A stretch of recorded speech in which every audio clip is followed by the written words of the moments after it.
Maya Chen sat in the back corner of Professor Zalt's xenobiology class, her worn backpack leaning against her chair. To anyone watching, she looked like any other first-year student at the Galactic Education Institute on Kepler Station. Her dark hair was pulled back in a simple ponytail, and she wore the standard-issue gray jumpsuit that all students received upon enrollment. The classroom buzzed with quiet conversations in dozens of languages. Maya's classmates represented nearly every known intelligent species in the galaxy. There were the tall, blue-skinned Altarians with their graceful movements, the rock-like granite people who communicated through harmonic vibrations, and the insect-like Vex with their compound eyes that never seemed to blink. Maya kept her head down, taking careful notes on her tablet as Professor Zalt, a six-armed tentaclan, explained the differences between carbon-based and silicon-based life forms. She had heard this lecture before, many times actually, but she wrote down every word anyway. It helped her blend in. "Miss Chen," Professor Zalt's voice cut through her concentration. All six of his arms gestured toward her.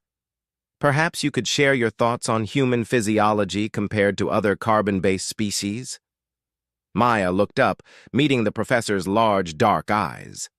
Around the classroom, her fellow students turned to stare. She could feel their curious gazes, especially from the Altarians, who considered themselves the most advanced species in the galaxy. "Humans are average," Maya said carefully. "We're not the strongest, fastest, or smartest. We don't have natural weapons like claws or venom. We can't fly or breathe underwater without assistance." A few of her classmates nodded in agreement. This was the accepted view of humanity throughout the galaxy, a young, unremarkable species that had somehow managed to earn a place among the stars. "Indeed," Professor Zalt continued, "humans are often considered one of the more ordinary species to join the Galactic Council. No remarkable abilities, no unique biological advantages." Maya said nothing. She had learned long ago that it was better to let others underestimate humans. It had saved her life more than once. The class continued for another hour. Maya listened as her classmates discussed their homeworlds and their species' contributions to galactic society. The Altarians boasted about their telepathic abilities and their advanced technology. The Vex spoke of their hive-mind intelligence and their perfect coordination in battle. The Granite people shared stories of their incredible strength and their ability to survive in environments that would kill most other species. When someone asked Maya about Earth, she simply said it was a quiet world with blue oceans and green continents. She didn't mention the wars, the struggles, or the fact that humanity had clawed its way to the stars through sheer determination and stubbornness. After class, Maya gathered her things and headed toward the dormitory section of the station.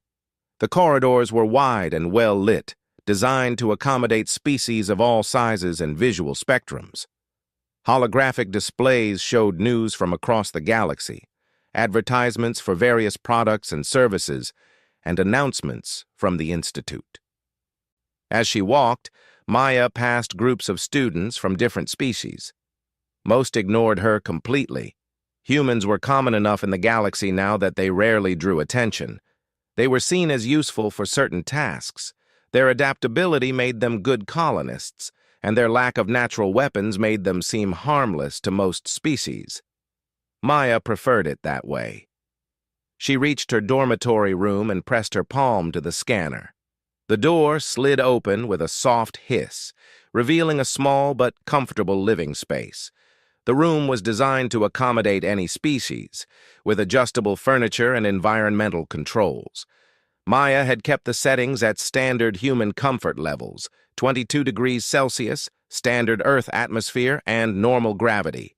Her roommate, a young Altarian named Seren, was sitting on her bed, studying from a holographic textbook. Seren was typical of her species, tall, elegant, with pale blue skin that seemed to glow softly in the room's lighting. Her large, silver eyes looked up as Maya entered. "How was xenobiology?" Seren asked, her voice carrying the musical quality that all Altarians possessed. "Fine," Maya replied, setting her backpack on her desk. "Professor Zalt talked about human biology again." Seren made a sound that might have been a laugh. "I don't know why they bother. Humans are so simple. No offense intended." Maya smiled slightly. None taken. It was true from the Altarian perspective. They were telepathic, lived for centuries, and had technology that seemed like magic to most species. To them, humans were primitive creatures who had barely learned to leave their homeworld. Maya pulled out her tablet and began working on an assignment for her astrophysics class. The math came easily to her. She had been doing calculations like these since she was 12 years old. But she worked slowly, making sure to get the answers right without making them perfect. Too perfect would draw attention. As she worked, she thought about her conversation with Professor Zalt. The professor wasn't wrong. Humans were average in most biological measures. They weren't the strongest or the fastest. They didn't have natural armor or weapons. They couldn't breathe poison gas or survive in the vacuum of space. But Maya knew something that her classmates and professors didn't understand. Humans had other qualities that were harder to measure. They were stubborn. They didn't give up. They could adapt to almost anything. And when their backs were against the wall, they fought with a desperation that could be terrifying. Maya had seen that desperation in action. She had been part of it. A soft chime from her tablet interrupted her thoughts. She looked at the screen and saw a message from the Institute's administration. All students were required to update their personal profiles for the midterm review. The update included academic records, health information, and background data. Maya frowned. She had hoped to avoid this kind of scrutiny, but there was no way around it. She would have to be very careful about what information she provided. She opened the profile update form and began filling it out. Name, Maya Chen. Species, human. Age, 19. Homeworld, Earth. Previous education, standard Earth secondary schooling. The form asked for more detailed information. Emergency contacts, medical history, previous travel records. Maya filled out most sections with generic, unremarkable answers. She listed her emergency contact as a cousin on Earth, gave her medical history as normal for a human her age, and claimed she had never traveled outside the Sol system before coming to the Institute. All of it was technically true. It just wasn't the complete truth. The last section of the form asked for any military service or special training. Maya stared at the question for a long moment. She could simply check none and move on. Most students would. Military service wasn't common among the younger generation of most species, especially not at the Institute level. She checked none and submitted the form. Later that evening, Maya joined Seren and several other students in the common area for dinner. The food court was designed to accommodate the dietary needs of dozens of species, with everything from raw minerals for the granite people to live prey for the carnivorous hunters. Maya collected a simple meal of protein, vegetables, and carbohydrates from the human food dispenser. The food was bland but nutritious, standard fare for human students throughout the galaxy. She sat at a table with Serene and two other students, Crix, a young Vex whose mandibles clicked softly as he ate, and Thorak, a granite person whose rocky exterior glowed faintly orange when he was relaxed.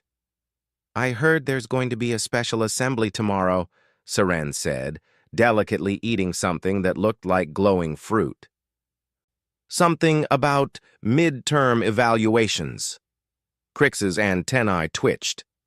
"The Institute likes its ceremonies. In the Hive, we simply share information directly through the network." "No ceremony," Thorak rumbled, his voice like distant thunder. "Direct communication. Much more efficient." Maya listened to her friends discuss their species' different approaches to education and information sharing. She contributed occasionally, sharing small details about human customs, but mostly she just listened and learned. That night, as she lay in her bed listening to Serene's soft breathing, Maya thought about her profile update. She had lied by omission, but it was a necessary lie. The truth about her past would raise too many questions.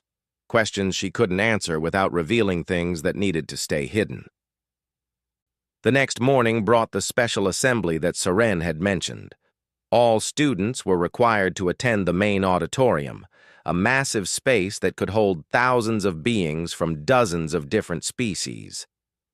Maya found a seat near the back, as was her habit. She watched as the auditorium filled with students, faculty, and administrators. The noise level was incredible, dozens of languages being spoken simultaneously, some audible to human ears, others completely beyond human perception. Dean Vorthak, an ancient Altarian who had run the institute for over 2 centuries, took the stage. His presence commanded immediate respect, and the auditorium fell silent. "Students of the Galactic Education Institute," he began, his voice amplified throughout the massive space. "Today we celebrate not just your academic achievements, but the diversity and unity that makes our galaxy strong." Maya settled in for what she assumed would be a typical academic ceremony. Awards would be given, speeches would be made, and everyone would return to their normal routines. She was wrong. "As part of our midterm evaluation process," Dean Vorthak continued, "we are implementing a new transparency initiative. All student records, achievements, and backgrounds will be made available through the Institute's public feed system. This will allow for greater understanding and cooperation among our diverse student body." Maya felt her blood run cold. Around the auditorium, students were nodding and murmuring their approval.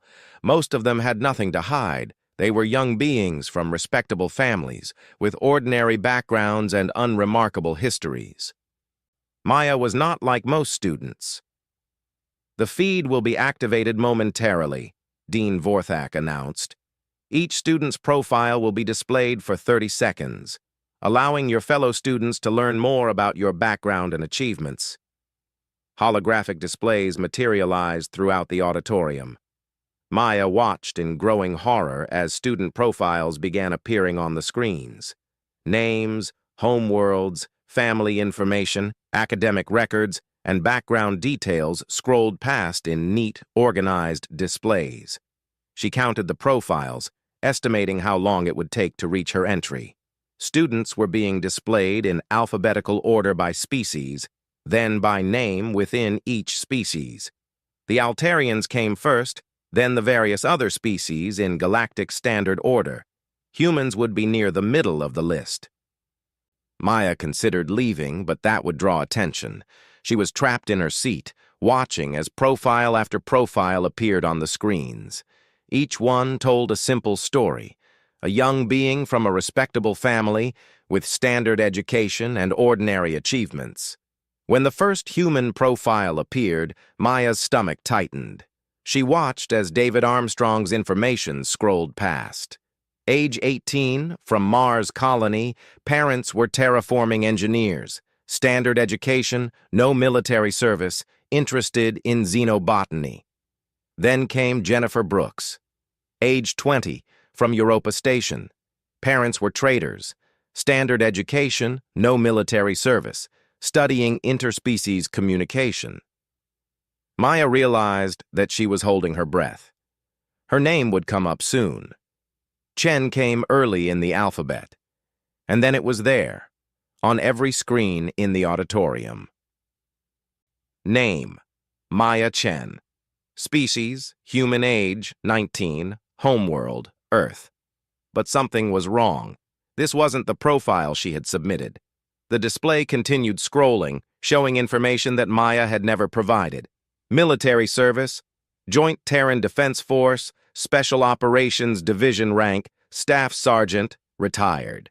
Deployments, Proxima Centauri conflict, Vega System Defense, Wolf 359 campaign decorations, Terran Medal of Valor, Distinguished Service Cross, Purple Heart combat actions, classified retirement reason, medical, combat-related injuries. Maya stared at the screen in disbelief. Around the auditorium, she could hear the murmur of voices growing louder. Students were pointing at the screens, whispering to each other in confusion and amazement. The Terran Medal of Valor was not a decoration given lightly. It was awarded only to soldiers who had performed acts of extraordinary heroism in the face of overwhelming odds.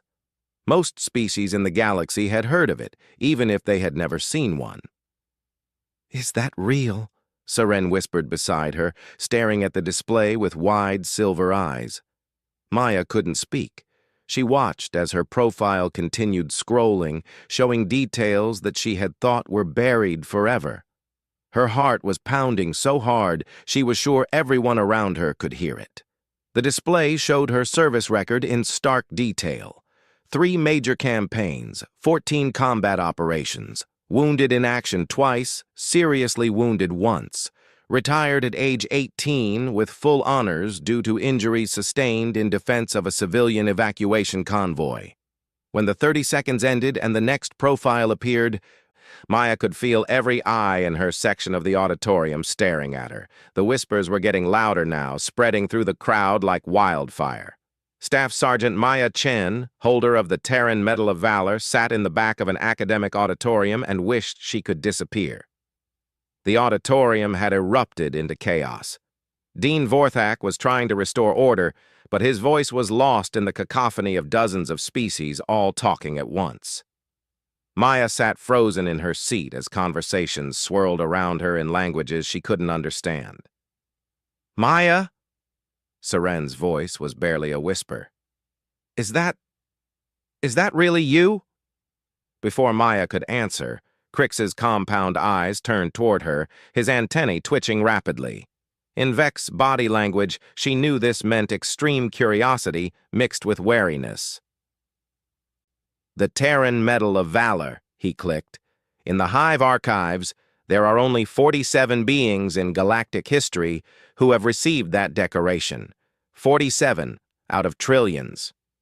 Thorak's rocky form shifted, his orange glow brightening with what Maya recognized as excitement. "The Wolf 359 campaign," he rumbled. "The Granite Archive records speak of that battle. Humans held the line against the Devourers for 73 days. Many thought it impossible." Maya wanted to run. She wanted to disappear into the crowd and never see any of these people again. Instead, she remained seated, watching as more students turned to stare at her with new understanding in their eyes. Professor Zalt was making his way through the crowd toward her section. His 6 arms gestured urgently as he moved, and Maya could see the determination in his large eyes.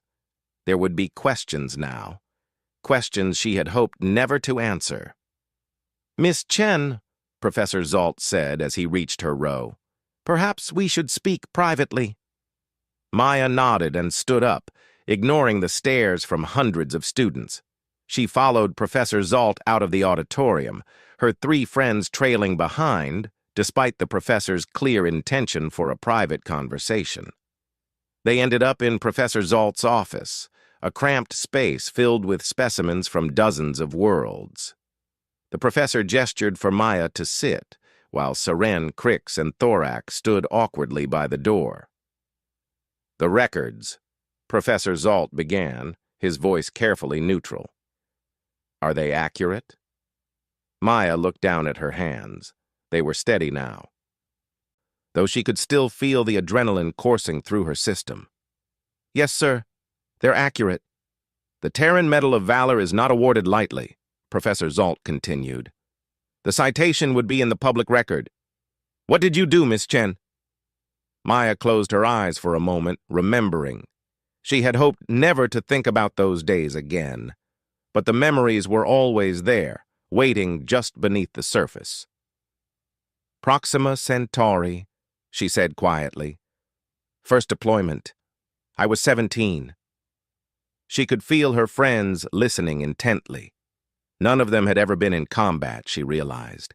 None of them had ever seen war. "The Devourers had broken through the outer defenses," Maya continued. They were heading for the civilian colonies. My unit was assigned to evacuation support. She paused, remembering the moment everything went wrong. The transport ships taking off in the distance, loaded with families fleeing the approaching enemy. The communication blackout that left her squad isolated and alone. The sound of the devourers' feeding screams echoing across the empty landscape. The evacuation convoy got separated from its escort, Maya said. Engine failure on one of the transport ships. They were stuck in the middle of nowhere with 8,000 civilians on board, including about 2,000 children. Professor Zalt leaned forward in his chair. Around the galaxy, everyone knew about the devourers. They were a nightmare species, creatures that consumed other intelligent life for sustenance, feeling no more remorse than a human might feel about eating an apple. My squad found them first, Maya continued. 12 soldiers and 8,000 civilians. The devourers were maybe 6 hours behind us. What did you do? Seren asked softly. Maya looked at her roommate, seeing the innocent curiosity in those silver eyes. Serene came from a world where war was just something that happened to other people, far away. We called for support, but the nearest reinforcements were 18 hours away, so we dug in and prepared to hold the line. She remembered the frantic preparation, setting up defensive positions with whatever materials they could find, checking and rechecking their weapons and ammunition, knowing that they were vastly outnumbered but refusing to abandon the civilians. 12 soldiers, Thorak rumbled. Against how many devourers? The first wave was about 200, Maya said. We held them off for 4 hours. Lost 3 people. She didn't mention their names. Corporal Martinez, who had been saving money to buy his parents a house. Private Okafor, who had joined the military to pay for engineering school. Sergeant Kim, who had 2 daughters back on Earth. The second wave was bigger, Maya continued. Maybe 500. We held them for 6 hours, lost 4 more. The memories were flooding back now, whether she wanted them or not. The sound of plasma fire echoing across the rocky landscape. The smell of burned metal and worse things. The feeling of her rifle getting hot in her hands as she fired shot after shot into the approaching horde. By the time the third wave hit, Maya said, it was just me and 4 others, Corporal Davis, Private Zhang, Private Williams, and Private Nash. The devourers came at us with everything they had. Maybe 1,000 of them. 5 soldiers against 1,000 devourers, Crix clicked, his antennae twitching frantically. That is mathematically impossible to survive. Maya looked at the vexed student. In his hive-mind society, everything was calculated, planned, optimized. The idea of 5 individuals standing against impossible odds was probably incomprehensible to him. We held them for 14 hours, Maya said simply. The office was completely silent. Even Professor Zalt seemed to have stopped breathing. 14 hours, Seren repeated. How? Maya thought about how to explain it. How could she make them understand what it was like when everything was on the line? When giving up meant watching innocent people die? Humans don't quit, she said finally. We should have quit. Any reasonable species would have quit. But we just didn't. She remembered the moment when Private Nash fell, torn apart by devourer claws just meters from their position. The moment when Private Williams ran out of ammunition and picked up a piece of broken metal to keep fighting. The moment when she realized they were the last 2 left alive. Williams and I held the final position for 3 hours, Maya continued. Just the 2 of us, back to back with about 50 rounds of ammunition between us and 800 devourers trying to break through. What happened? Professor Zalt asked quietly. Maya smiled slightly, remembering. Williams looked at me and said, Chen, I think we might be in trouble. And I said, You think so? And he said, Yeah, but I bet these ugly bastards didn't count on running into humans today. She could still see his face in her mind. Young, scared, but absolutely determined. Private Williams had been 19 years old, barely older than she was now. He had never fired a shot in anger before that day. The reinforcements arrived about 20 minutes later, Maya said. Found us standing over a pile of dead devourers, completely out of ammunition, both of us wounded but still standing, and 8,000 civilians, completely unharmed. The office was quiet for a long moment. Maya could see her friends trying to process what she had told them. To them, humans were supposed to be weak, unremarkable creatures. The idea that 5 humans had held off over 1,000 devourers was beyond their understanding. "The Vega system defense," Professor Zalt said eventually. "What happened there?" Maya shook her head. "That's classified, sir. I can't talk about it." But she remembered. 3 months in deep space, tracking a devourer fleet that was heading for a heavily populated system. Her unit had been assigned to reconnaissance, but they had ended up in a running battle across 4 different star systems. "Wolf 359? Professor Zalt pressed. "Also classified," Maya said. "I'm sorry." That one had been the worst. 73 days of continuous combat, holding a defensive line that everyone said couldn't be held. Maya had been wounded 3 times during that campaign, the last time seriously enough to end her military career. She looked down at her left arm, where the sleeve of her jumpsuit hid the scars. Devourer claws had torn through her body armor like it was made of paper. The doctors had managed to save the arm, but she would never have full strength in it again. "Why?" Serene asked suddenly. "Why are you here, in school, pretending to be a regular student?" Maya met her roommate's eyes. How could she explain that after 3 years of war she just wanted to be normal?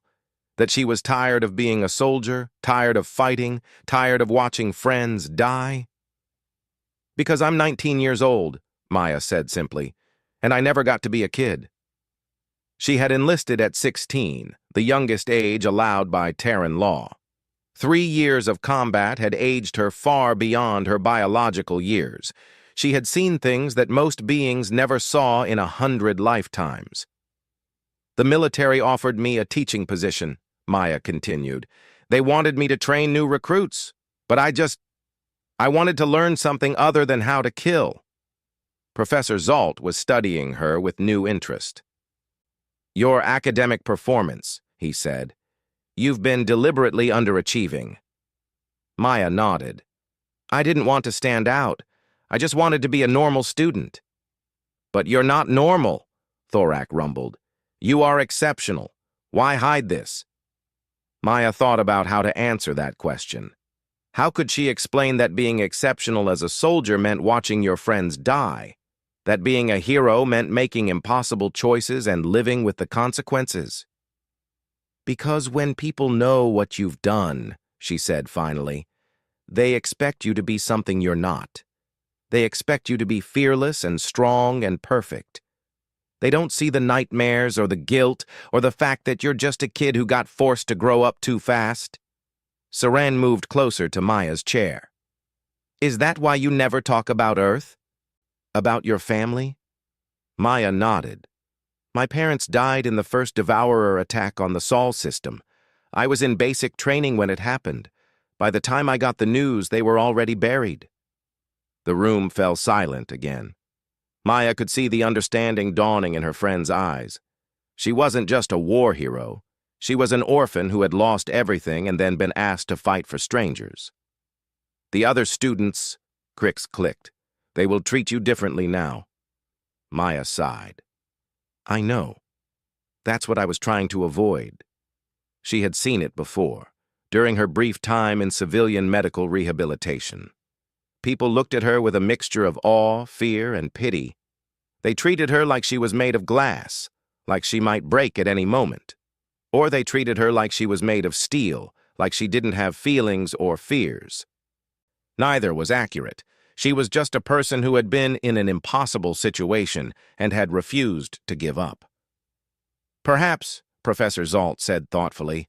This revelation could be an opportunity rather than a setback. Maya looked at him skeptically. How do you figure that, sir?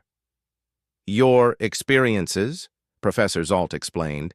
They represent something unique in our academic community. Most of our students have lived sheltered lives. They've never been tested, never faced real adversity. You could teach them something that no textbook can provide. I'm not a teacher, Maya protested. I'm just a student trying to get an education. You're a survivor, Thorak said firmly. Among the Granite people, survivors are honored above all others. Your story will inspire others. Maya wasn't sure about that. She had never thought of her experiences as inspiring. They were just things that had happened, choices she had made because there were no other options. What will you do now? Saran asked. Maya thought about it. Her secret was out. There was no going back to being an anonymous student. Everyone on the station would know who she was by the end of the day. I guess I'll keep going to class, she said finally. Answer questions when I have to. Try to finish my education. And if people treat you differently? Professor Zolt asked. Maya shrugged. People have been underestimating humans for as long as we've been in space. Maybe it's time they learned that we're more than they think. She stood up, suddenly feeling tired. The adrenaline was wearing off, leaving her drained and emotionally exhausted. If you'll excuse me, she said, I think I need some time to process this. Professor Zolt nodded. Of course. But Miss Chen?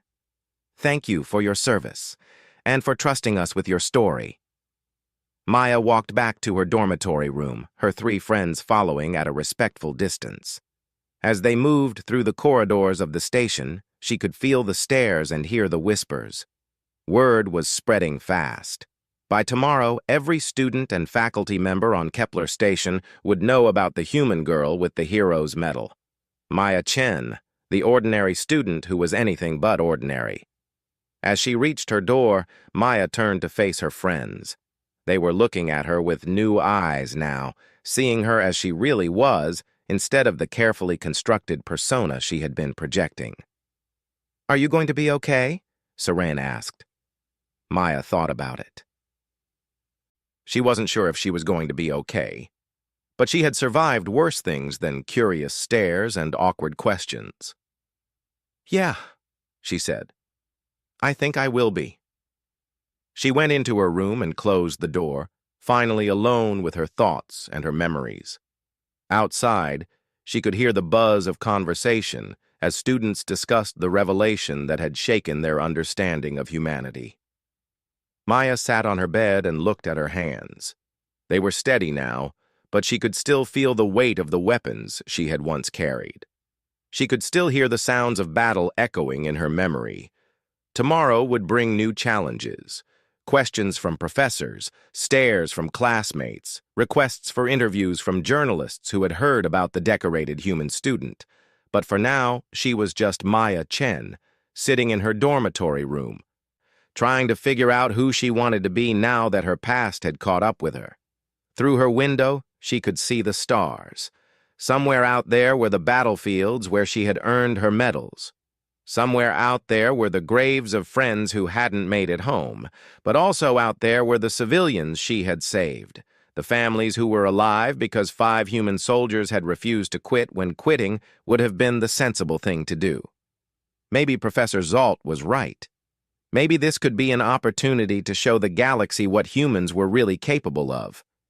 Not in war this time, but in peace, in education, in growth, in the simple act of refusing to let your past define your future. Maya Chen, holder of the Terran Medal of Valor, closed her eyes and tried to imagine what tomorrow would bring. 3 weeks had passed since the revelation, and Maya's life had changed in ways she never expected. The whispers had mostly stopped, replaced by something she found even more unsettling: respect. Students from dozens of species now greeted her in the corridors, asking about human military tactics or requesting stories about her campaigns.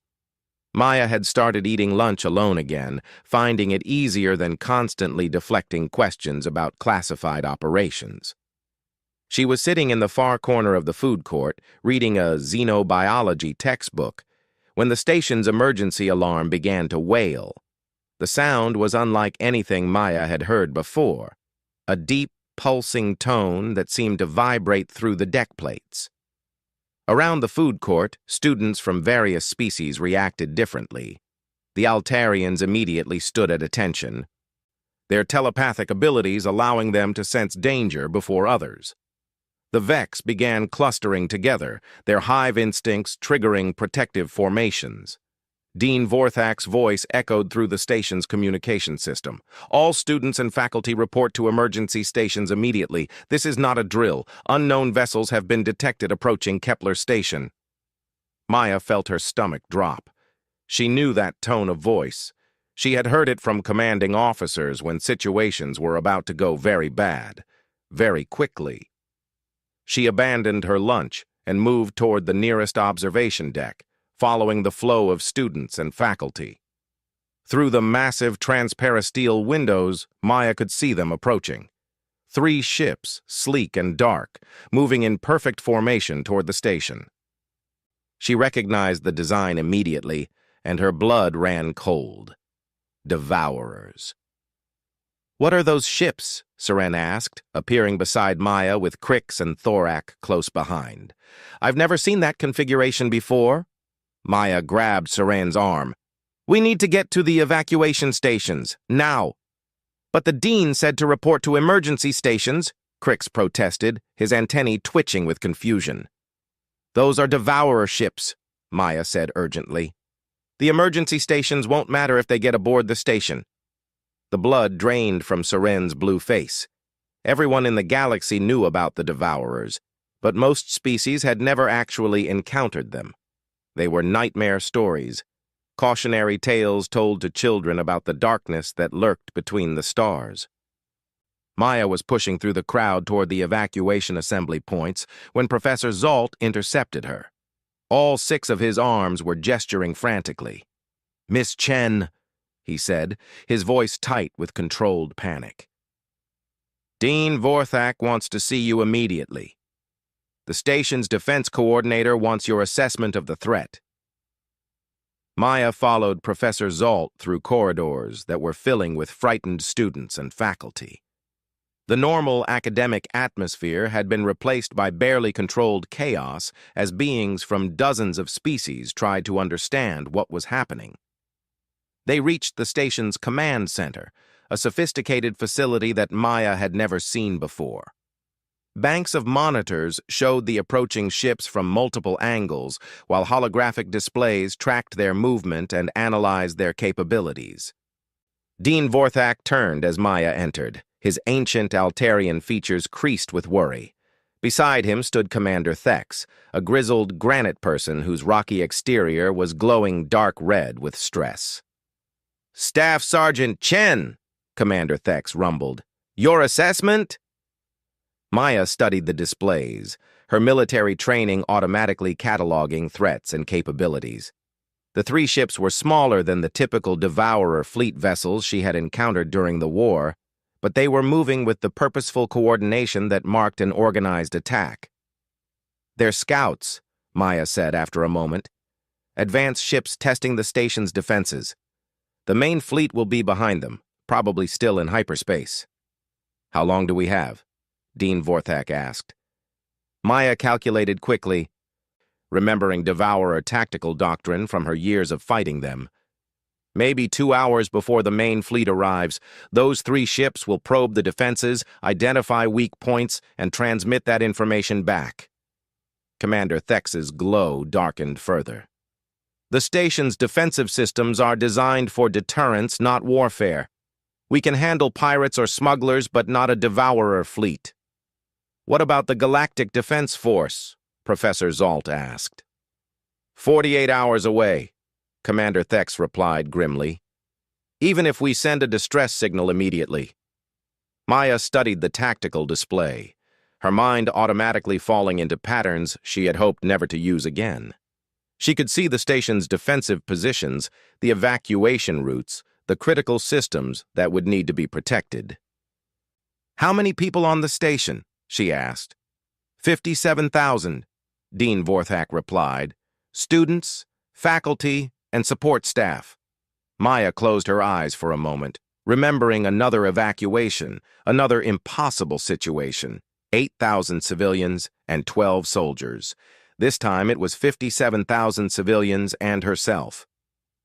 "We need to start evacuation immediately," Maya said. "Every transport, every shuttle, every life pod.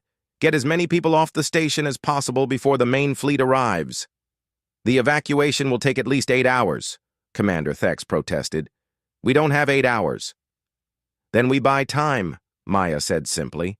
She turned to study the display showing the 3 approaching scout ships.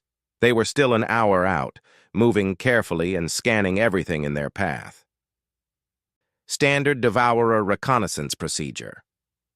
"I need to speak with the flight operations commander," Maya said. "Miss Chen," Dean Vorthak said carefully, "you're a student here, not a military officer." Maya met his gaze steadily. "With respect, sir, I'm the only person on this station who has fought Devourers and lived to talk about it. You can pull rank if you want, but that won't change the tactical situation." The Dean was quiet for a moment, then nodded. "Commander Thex, give her whatever she needs." 20 minutes later, Maya found herself in the station's Flight Operations Center, surrounded by confused but determined civilian pilots and the handful of security officers who comprised Kepler Station's defense force. "The 3 scout ships will arrive in 40 minutes, Maya told the assembled group. "Their job is to test our defenses and probe for weaknesses. If we let them complete their mission and report back, the main fleet will know exactly how to hit us." She activated a holographic display showing the local space around the station. "We have 6 patrol ships and 12 civilian transports that can be armed with basic weapons. Against 3 Devourer scouts, that should be enough." "Should be enough for what?" asked Lieutenant Mora, a young Altarian security officer. "To destroy them before they can report back," Maya said. "If the main fleet doesn't hear from their scouts, they'll assume something went wrong and delay their attack while they investigate. That gives us the time we need to evacuate." The pilots exchanged uncertain glances. Most of them had never been in combat, never fired a weapon in anger. The thought of deliberately engaging Devourer ships was terrifying. "I'll lead the attack," Maya continued. "I've fought Devourer ships before. I know their tactics, their weaknesses." "You're a ground soldier," Lieutenant Mora protested. "Ship-to-ship combat is completely different." Maya smiled slightly. "Actually, I've done both. Wolf 359 wasn't just a ground campaign. We spent 6 weeks in space, hunting Devourer ships through the asteroid belt." That wasn't entirely true. Maya had only piloted a combat spacecraft twice during Wolf 359, and both times had been emergency situations. But she understood Devourer ship tactics better than anyone else in the room. "What do you need from us?" asked Commander Chen 5, a Vex pilot whose compound eyes reflected her determination. "Follow my lead," Maya said. "Stay in formation. Concentrate fire on one target at a time, and whatever happens, don't break off until all 3 scouts are destroyed." They launched 15 minutes later. Maya was piloting a patrol ship that had been hastily fitted with additional weapons, while the other pilots followed in their various craft. Through her cockpit window, she could see Kepler Station growing smaller behind them, its lights twinkling in the darkness. The 3 Devourer scouts appeared on her sensors as they approached the intercept point. Maya felt the familiar calm that came with combat situations, her training taking over as she analyzed the enemy formation. "All ships, this is Chen," she said into her communicator. "Target the lead ship first. Concentrate all fire on my mark." The Devourer scouts had detected the approaching defenders and were beginning to spread out into attack formation. Maya recognized the maneuver, It was designed to force the defenders to split their fire, reducing the effectiveness of their weapons. "Stay together," Maya ordered. "Don't let them split us up." The first exchange of fire lit up space between the two formations. The defenders' weapons, though individually weaker than Devourer technology, were numerous and well coordinated. The lead scout ship shuddered under the combined barrage, its shields fluctuating. "Keep hitting it," Maya called out, adjusting her aim to target the scouts' weapon systems. "Don't let up." The lead scout ship exploded in a brilliant flash of light, its destruction temporarily blinding the sensors of both sides. Maya immediately shifted targets to the second ship, which was moving to flank their formation. "Chen 5, take 3 ships and hit the one on our left," Maya ordered. "Everyone else, stay with me." The battle was chaotic and brief. The Devourer scouts were individually more powerful than the defender ships, but they were outnumbered and facing pilots who were fighting for their homes and families. Within 10 minutes, all 3 scout ships had been reduced to expanding clouds of debris. "All ships, return to base," Maya ordered. "Good work, everyone." As they flew back toward Kepler Station, Maya allowed herself a moment of satisfaction. They had bought time, but she knew the reprieve wouldn't last long. The main Devourer fleet would arrive eventually, and when they did, the defenders would face odds that no amount of courage could overcome. Back on the station, the evacuation was proceeding as quickly as possible. Transport ships were launching every few minutes, carrying students and faculty to safety. Maya watched from the observation deck as ship after ship departed, each one carrying hundreds of people away from the coming battle. 34,000 evacuated so far, Professor Zalt reported, joining her at the window. 23,000 still on board. Maya nodded, calculating times and distances in her head. "The main fleet will be here in 6 hours. At this rate, we'll get maybe 15,000 more off the station before they arrive." "What happens to the rest?" Professor Zalt asked quietly. Maya didn't answer immediately. She was thinking about Wolf 359, about the impossible choices that had to be made when there were no good options.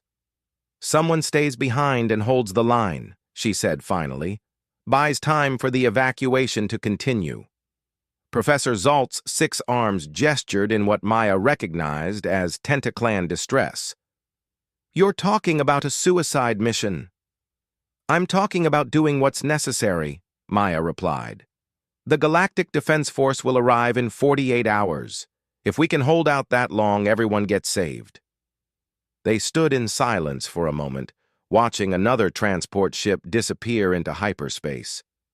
Maya was thinking about the 8,000 civilians she had saved at Proxima Centauri, the price that had been paid to keep them alive. "How many volunteers do you think you'll get?" Professor Zalt asked. Maya smiled slightly. "You'd be surprised. When everything is on the line, you discover what people are really made of." She was right. When Maya called for volunteers to stay behind and operate the station's defenses, over 200 people stepped forward. Students, faculty, and staff members from dozens of species, all willing to risk their lives to buy time for their friends to escape.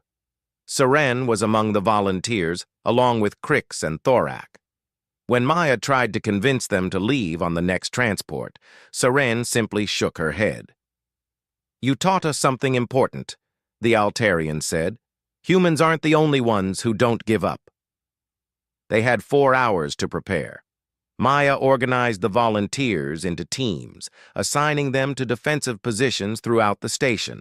Most of them had never held a weapon before, but they listened carefully to her instructions and asked intelligent questions. The main Devourer fleet arrived exactly when Maya had predicted. 12 ships, each one larger and more heavily armed than anything the defenders could match. Through the observation deck windows, they looked like dark harbingers of death, blotting out the stars as they approached. "All teams, this is Chen," Maya said into the communication system. "Remember what we discussed? Make them pay for every corridor, every room, every inch of the station. The evacuation ships need time to get clear. The first wave of Devourer boarders hit the docking bays 30 minutes later.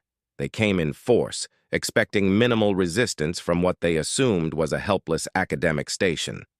Instead, they found determined defenders who refused to yield ground. Maya led the defense of the main corridor network, using tactics she had learned during urban combat on Wolf 359. The volunteers fought with desperate courage, knowing that their friends' lives depended on every minute they could hold out. The battle raged for 6 hours. The defenders fell back from position to position, making the Devourers fight for every advance. Maya lost count of how many volunteers were killed or wounded, focusing only on the mission.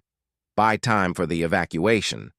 When the Galactic Defense Force finally arrived, they found a station that was barely functional but still fighting. The surviving defenders had held out just long enough for the last evacuation ships to clear the system. 2 weeks later, Maya sat in a hospital bed on New Geneva Station. Her left arm in a regeneration cast where Devourer claws had reopened her old wounds.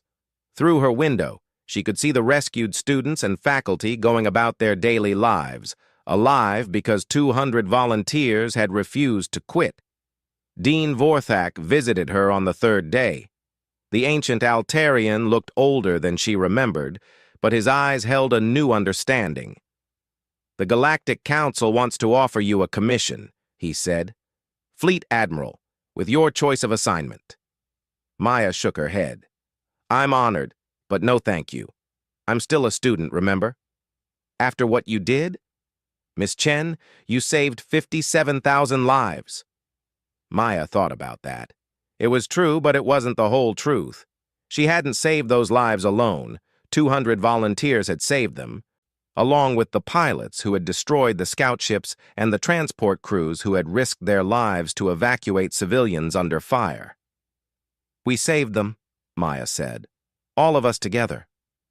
Dean Vorthak was quiet for a moment. "What will you do now?" Maya looked out the window at the people going about their daily lives, students from dozens of species, learning and growing and building the future of the galaxy. It was what she had been fighting for all along, even when she hadn't fully understood it. "Go back to school," she said. "Finish my education. Maybe become a teacher." "What will you teach?" Dean Vorthak asked. Maya smiled slightly, thinking about the volunteers who had stood with her against impossible odds. Altarians and Vex and Granite people and dozens of other species, all discovering that courage wasn't unique to any one race. "That heroes come from every species," she said, "and that sometimes the most important battles aren't won by the strongest or the fastest or the smartest. They're won by ordinary people who decide not to quit." Dean Vorthak nodded slowly. "I think that's a lesson the galaxy needs to learn." Maya looked down at her hands, no longer surprised to see them steady. She was still young, still learning, still growing, but she was no longer the frightened soldier who had tried to hide from her past. She was Maya Chen, teacher, student, and defender of those who needed defending, and that, she thought, was exactly who she was meant to be. 3 months later, Maya returned to Kepler Station, which had been rebuilt and restored to full operation. She walked through corridors filled with students from dozens of species, all of them learning and growing together. Some of the students were volunteers who had stayed to fight. Others were new arrivals who had heard the story of the human girl who had saved their school. They all looked at her with respect now, but it was a different kind of respect than before.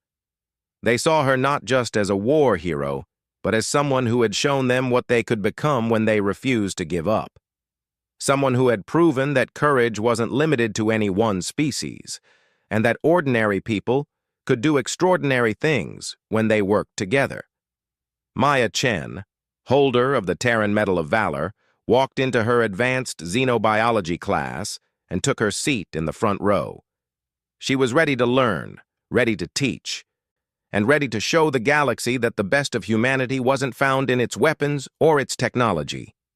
It was found in its refusal to abandon those who needed help, no matter how impossible the odds might seem. The professor began the lecture, and Maya opened her notebook, ready to discover what new things she could learn about the galaxy she had helped to protect. Outside the classroom window, the stars shone brightly, and somewhere among them were the people whose lives had been saved by a group of students who had learned that heroes could come from anywhere. Maya smiled and began taking notes. She had a lot to learn, and a lifetime to teach others what she had discovered about the power of ordinary people doing extraordinary things. The galaxy was vast and full of wonders, and Maya Chen was ready to explore all of it.